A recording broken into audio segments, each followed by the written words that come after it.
So good morning, everybody, and welcome to the session, An Easy Path from Azure Automation to Azure Automanage Machine Configuration. Well, we will see if that is that easy. My name is, first of all, thanks for the sponsors. Without our great sponsors, we wouldn't be here. I wouldn't get all these great sessions. And my name is Raimund. I'm with Microsoft since 2002 and focusing since ages mainly around PowerShell and DevOps, automation, so everything that is in this space interests me regardless of the technology that we are automating. My main project on GitHub is Automated Lab, the DSC workshop that I'm working together with Jan Hendrik here in the first row. And in my free time, I like to explore the world, trekking, mountaineering, and discover new countries. Good. Before we are going into this, who is using Azure Automation DSC? Yeah. No. You do? A little. Okay. So who has more than, let's say, a couple of hundred nodes on Azure Automation DSC? Interesting, right? Yeah. So, yeah, only a very few people use it. And so because of that, first we want to have a look how Azure Automation DSC works, because we will have this product for quite a while. And then we will see how machine configuration works. We will also see what does not work yet. And in the last row is Jody. She's the program manager for configuration or for machine configuration or guest configuration. And yeah, all the stuff that is not working should be addressed with her. Good. Awesome. First, so let's dive a little bit into Azure Automation DSC. So Azure Automation DSC is the replacement for the on-prem pull server. So now we know that Azure Automation DSC is not very much used. What about on-prem pull server? Who is using an on-prem pull server? 1, 2, 3. Also not very many, right? Yeah. I'm not sure if it's the right place to ask the question, but has anybody of you tried to implement DSC in a pull scenario and failed or did not like the technology for whatever reason? So what is the reasons, what do you think why this technology has not been adopted?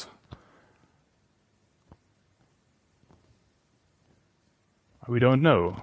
Yeah, maybe complexity, right? Yeah, so we have invented the DSC workshop template, which is a GitHub solution. It tries to build a lot of tooling around the whole thing and makes it much easier to work with it, and also the troubleshooting part and the flexibility. And a lot of the stuff that is missing in the on-prem pull server is available in Azure Automation DSC, especially the reporting, but still the acceptance is not as it should be because it's a really great product. So let's see how this stuff works. First of all, you have to create an Azure Automation account. And by the way, I really love live demos. But yesterday and this morning, so many things went utterly wrong. Just uploading a file did not work as expected. So I'm trying to do as much live as possible, but setting up the whole environment was too risky, so I did it in advance. So creating an Azure Automation DSC are just a couple of clicks. That's not very hard to do. And then we need to fill this Azure Automation account with live. So if you have worked with DSC, then you know that DSC requires modules. And these modules are actually the abstraction layer between your engine, which is the LCM, and the operating system, or whatever technology you want to automate. So, and this abstraction layer, this working layer, needs to be made available in the Azure Automation account. And this is done here with our modules. Here we go. Right. And there are a bunch of pre-populated modules, and all the modules that you want to have additionally, for example, file, system, DSC here, needs to be uploaded. And the uploading works like this. So, pretty long script. And we start with defining some variables, just to have a kind of reliable lab environment. We are connecting to the respective Azure subscription. We are importing our lab. So because we are using Automated Lab, we can use the Automated Lab framework to get an idea about which machines are available. And let's see. I'm not sure if I have closed the session in the meantime. Get lab VM. Here we go. So these are my machines. And we can use this as an iteration basis. So then first thing is, we need to create a storage account because the data needs to be somewhere. We need to create a container for the configurations and for the modules. And then, so this is very simple stuff. And then we just iterate over the modules, right? And for each module that we have, we store it in a storage account. And then we tell new Azure Automation or Automation DSC with a new AZ Automation module command to just grab the blob from the storage account and populate it into your Azure Automation account, right? So this is very easy to automate, usually. But as you can see, I have a try and a catch block here because this did not work as expected. Sometimes it worked, but in 70% of the cases, the access token was rejected for some reason, right? So this is one of the things that I think I have something wrong with my code. Anyway, so these couple of lines are populating all the modules that you have as a requirement into the Azure Automation account.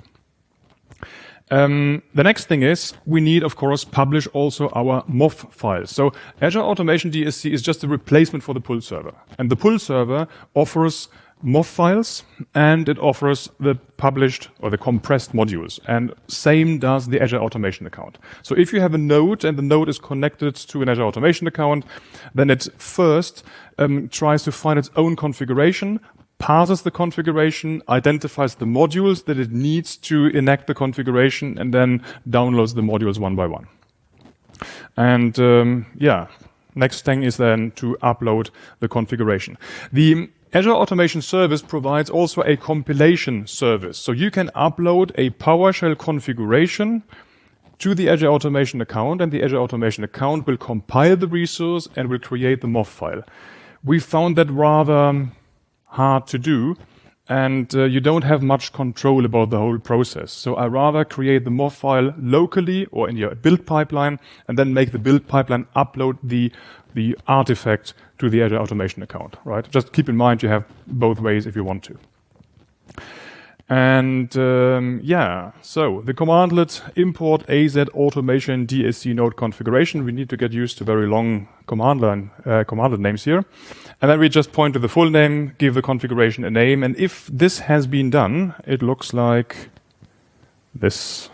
So we have our state configuration tab here. And here we have our compiled configurations. And for each, a little bit more than expected here. Some upload messed up the configuration, but usually it's just a string contain or a name containing the environment name and then the node name. And this is exactly what the node looks for, right? You are configuring the node, telling the node, please go to this automation account and download exactly this configuration, which is made for you, right? Each node gets its own configuration, at least in the design that we have made. Of course, you can give hundreds of computers the same configuration, but then they look all the same. There is not much flexibility. Good. If you want to connect a computer, a node, to your automation account, what you need to get is an information that looks like this. $automation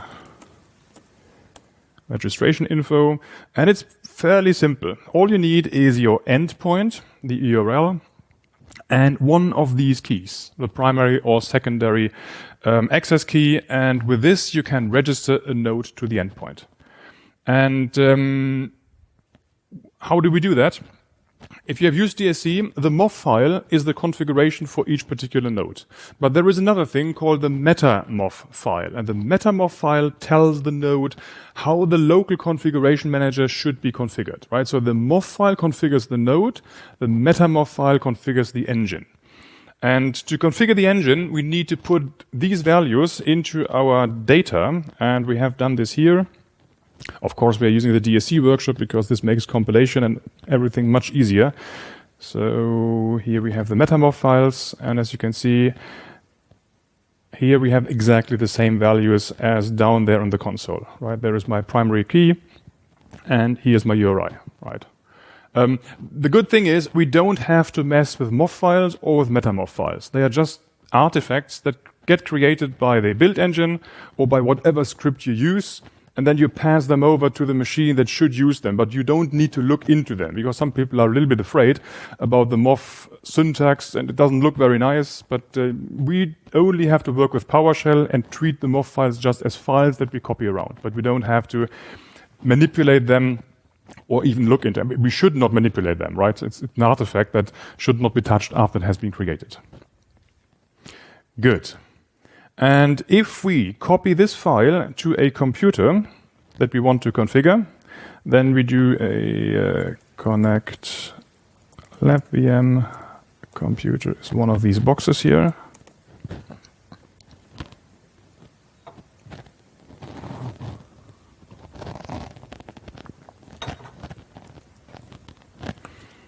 Good.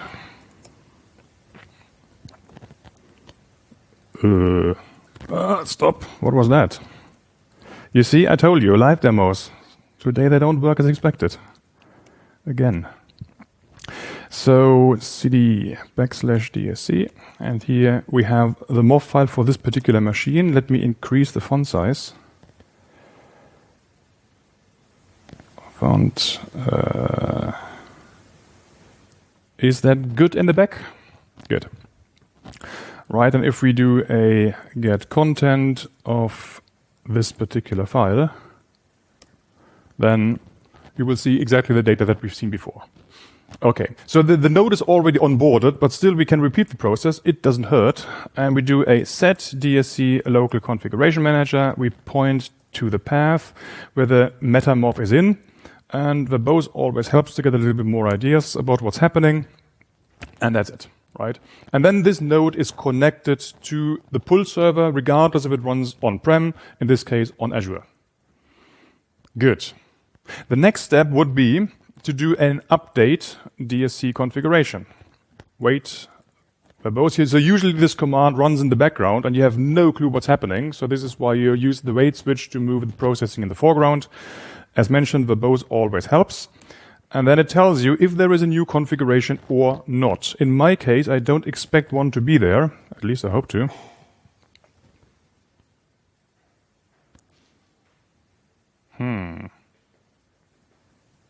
Usually this takes a second or two.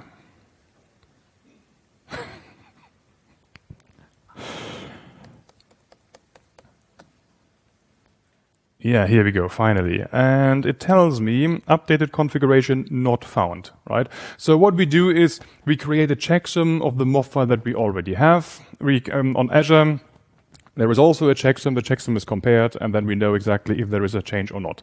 And if there would have been a change, then the configuration is downloaded and immediately started. And starting the configuration can be done as well. We do a start DSC configuration.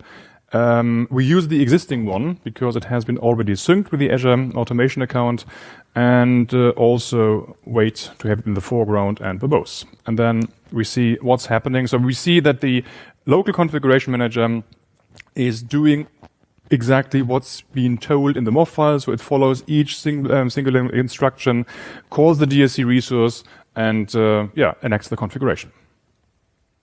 Good. Any questions so far? So the good thing is we don't have the burden of maintaining a pull server. The pull server is replaced by just a service, and the service has another very good advantage, which is reporting. Right? The pull server, when the pull server was invented, some people decided to have a MDB or EDB database backend. And we know that's not very easy to manage, and there are only a few tools at all to look into the data. After, I think in 2018, since 2018 we support SQL, but even that is quite hard to get reports out of the SQL database because it stores large JSON chunks in the SQL database, so not very, also very performant. So if we go here to our DSC state configuration tab again, and then to nodes, then we have a very nice idea about what's going on. So I did not do a very good job. All my nodes have failed, 6 nodes, all red, right? And if we want to see what's actually happening on the machines, we click on the box. We have our history when we have started the initial configuration. So initial means someone triggered the DSC local configuration manager manually, like I have done with start DSC configuration. And the consistency check happens every 15 minutes or depending on your interval that you have configured. Right? And it worked once, now it does not work anymore, so let's have a look what's going on here. And do we have some more ideas? Yeah, file system object. So Windows features could have been installed, execution policy set, user rights, but there is a problem with the file system object for some reason, and there it is. Z does not exist. So what we're trying to do is we create a file on drive Z. Z is not there. This is why we have the failure, right? So the reporting is pretty nice, and you get immediately an idea about which machines are in the desired state, which ones are not, and where you have to do some work to remediate. Good. That's Azure Automation DSC in a nutshell. Where do I want to go? Where's my VS Code? Here it is. Good. Right. Any questions so far how that stuff works?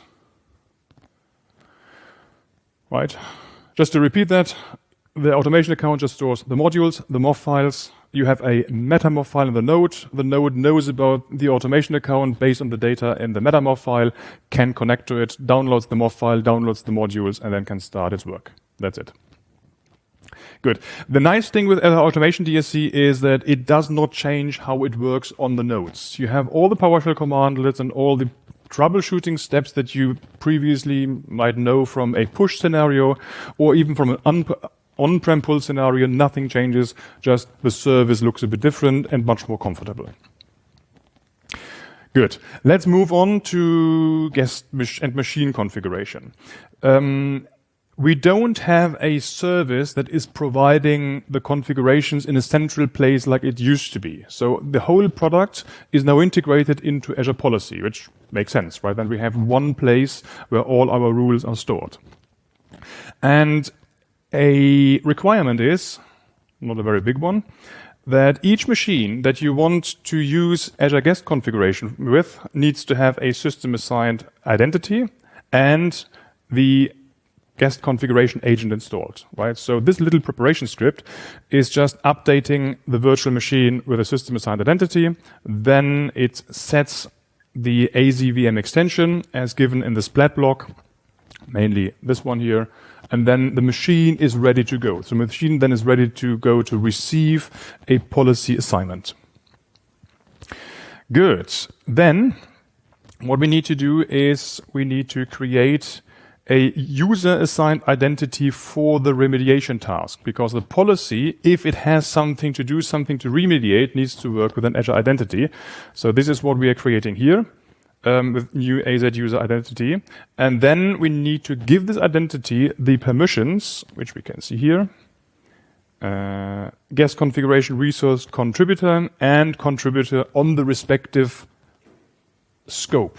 Right. Usually we apply it on a resource group, and then of course this account needs to have the permissions to remediate on that resource group.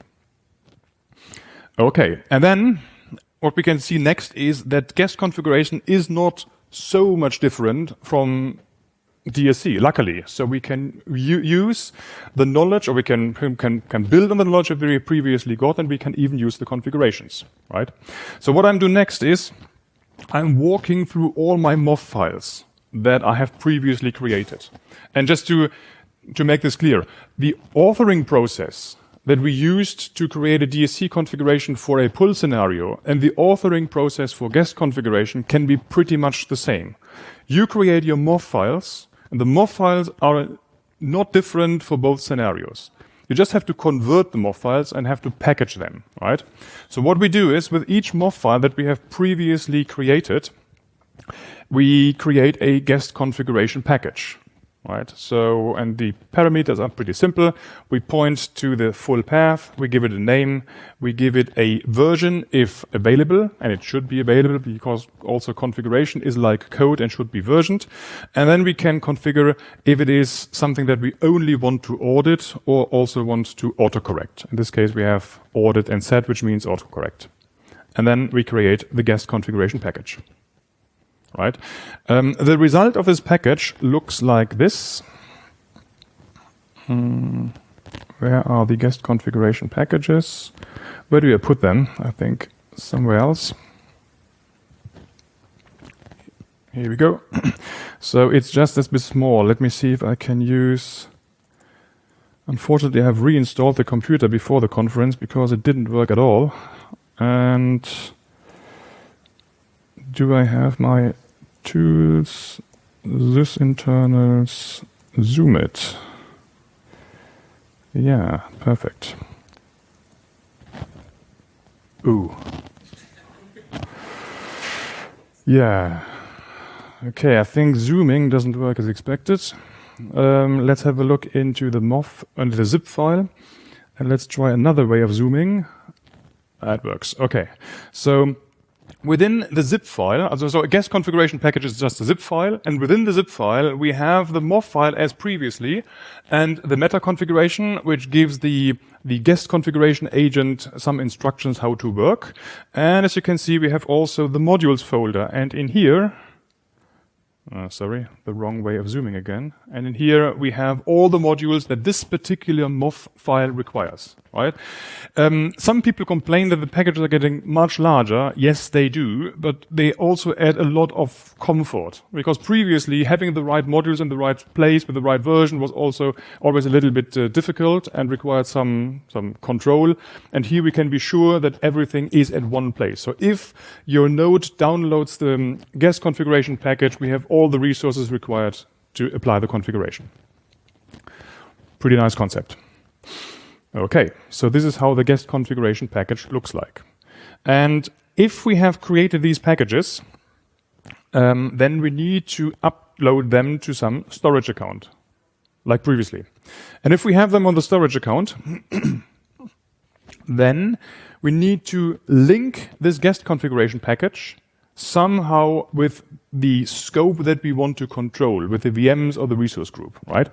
So, and this requires us for, after uploading the stuff, to, here we go, we have created the blob content, then we get a SAS token, and then we create a new guest configuration policy, right? These are the huge policy files that we don't need to look into it. So the nice thing is, what we need to do is just create the relationship between the configuration and the resource, and the policy is something that the PowerShell commandlets of the guest configuration commandlet module create for us as expected, right? And then what we need to do is, finally, we need to create a policy assignment, right? So if you have created a policy definition like this, then we should see the policy definition here. Policies, definitions. This always takes a little bit to load. Time for my last coffee. Here we go. Our custom definitions are at the very top, and here we can see that we have one policy definition per machine. And then we can go to assignments. And here we see that we have set that, or we have told Azure Guest Configuration to apply a DSC file 01 policy at exactly the scope, which is my subscription, resource group, and then we have the machine down here. Right. Important is that if you create the policy assignment, that additionally you need to start the policy remediation, because otherwise it either takes ages, I haven't tried it yet, or it just doesn't do the remediation, right? So this is important, and also do a re-evaluate to assign it the right resource. And if you have done that as well, we have our policy assignment, and we have the remediation task here, right? And there it is, succeeded, so this has been applied. This does not mean that the resource is in desired state. That only means that we have remediated, and then we have to look into the resource to identify if the remediation was successful or not. Let's do that. And let's go to, oh, that was the policy. Let's go to my virtual machines. Working on this resolution is quite hard. Here in the virtual machine tab, we have also policies. And here we go. Non-compliant, there is my configuration. Because this is what we expect, right? The configuration failed when applying it using DSC. So it would be pretty amazing if it works when we apply it with guest configuration, right? It's the same configuration. And this is also quite nice if you want to transition from the classical DSC, rather on-prem or Azure Automation, to guest configuration. You can use the same configuration and can use both engines side by side, which is usually not a good idea to have two configuration engines because conflicts, right? But if we use exactly the same configuration, then we can have both engines to apply this and then remove the Azure Automation account. And makes it quite easy for a smooth transition. Yeah. And of course, guest configuration would not be much better if there isn't reporting. And what we have here as well is a report that I have stolen from one of my colleagues. Where is it? At the very top. That's the new version, I think. Yeah, that's the new version which doesn't work at all for some reason. And this is the old version. I need to give it some feedback later. And here we go. And then we see a overview about all the policies that I have. I mean, not only having the DSC policies, my custom ones, but also all the policies that Microsoft has created. And therefore, the list is much longer, but we can see that my DSC, my computers, are all, as expected, like in DSC, not in the desired state because we have some problems. Right. So this is then also the reporting aspect of the whole solution. Yeah, that's the transition. So if you want to move to guest configuration, the question is, when do we do that, right? And what I was lacking with guest configuration is, as an engineer, some more touch to how the engine works, right? So if we work with DSC, then I found it always very good to do a test DSC configuration detailed, store this in a variable, and then we get finally some idea about what's going on and what's not in the desired state, right? So, for example, resources not in the desired state, these ones. So this is something, at least from what I know, that I can't do with guest configuration. So guest configuration is pretty much a black box, not only from that perspective, but also from the timing. So you assign the policy, you say, please remediate, and then you have to wait, right? And if you are in a development process and you want to quickly debug something or you just want to make progress, then waiting 30, 40 minutes for each iteration is, it's not very comfortable, right? So there needs to be much more control about what the agent can do, that we can talk to it. Yeah. But this is something that the product team is aware, and I guess in the next iteration we will have that. Another thing that does not work, and I think most of you need that, to put credentials into configuration. So imagine you have a computer and you want to join this to a domain. Or you want to set up a SQL instance and you need to specify the computer account or the user account the SQL instance should work with. This is not supported yet, but Jody said that ETA is September. Yeah, roughly right, we know. Okay, yeah. So the product group is aware of the things that do not work now, is working on it, and the goal is to have a feature parity, right? That we have exactly the same features in guest configuration that we used to have in Azure Automation account, but just the look and feel, the whole model will be different, and in my opinion, much more comfortable, especially if we have access to the guest configuration agent as we had before for the LCM, have contact to the service, then we don't need any kind of service anymore because we just have replaced the automation account by the policies. And then we have one central spot where all our configuration and policies are. Right. So, yeah, what does not work is the debuggability, especially also when we work with DSC and created resources, then the resource is enacted not in the user context, of course not, it's enacted in the local system context. So to debug something that is running in the local system context requires you to use the wait debugger statement, right? And then the system or the process stops and gives you a chance to attach to that. And of course, this needs to be possible ad hoc and not every 30, 40 or 60 minutes, right? So This is also something that is lacking, but as soon as the agent will be more open, then things should be easier.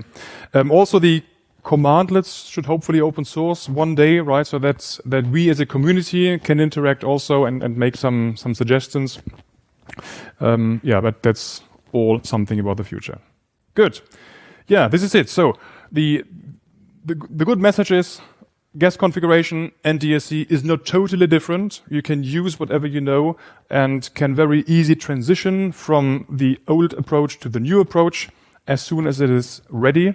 And then things should be a little bit smoother than previously. Good. Any questions so far?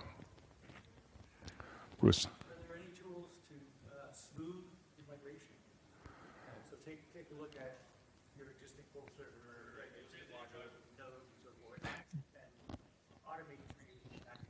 Good question. So the question was, is there any tool, any smooth or any code to help you smooth transition from the pull server to the guest configuration? And yes, it is. It is what we have demonstrated on day one of this conference. It's the DSC workshop, because what's very important in all kind of infrastructure as code projects is to have a reliable build engine that makes sure that the configuration is as expected, and it should give you also a model of maintaining your configuration data, right? So we have seen many DSC solutions that contradicted the initial idea. I remember at one bank where they said every time we do a change to our Exchange servers using DSC, we have an outage.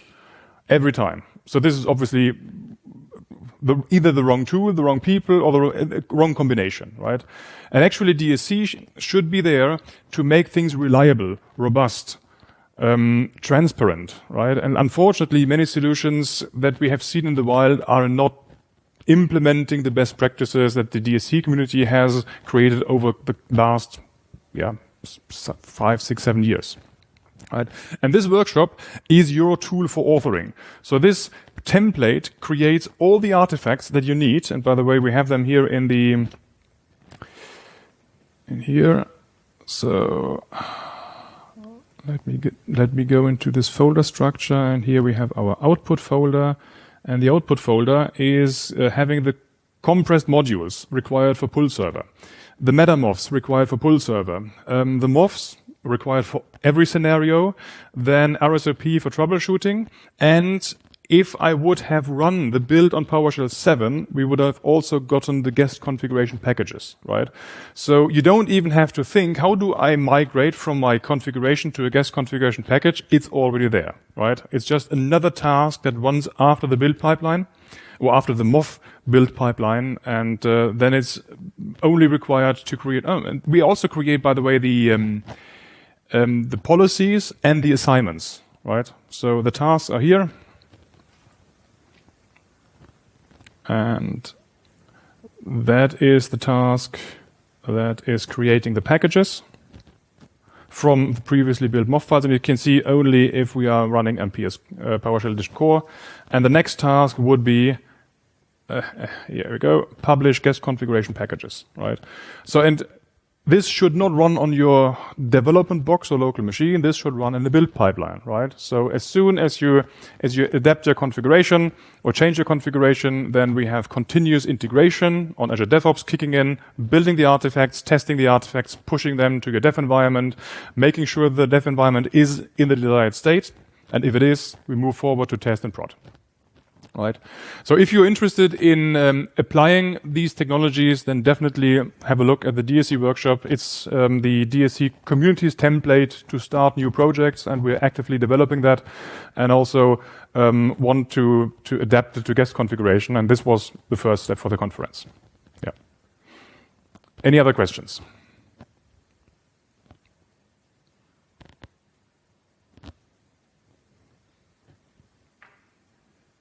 Good. Then we have a longer coffee break.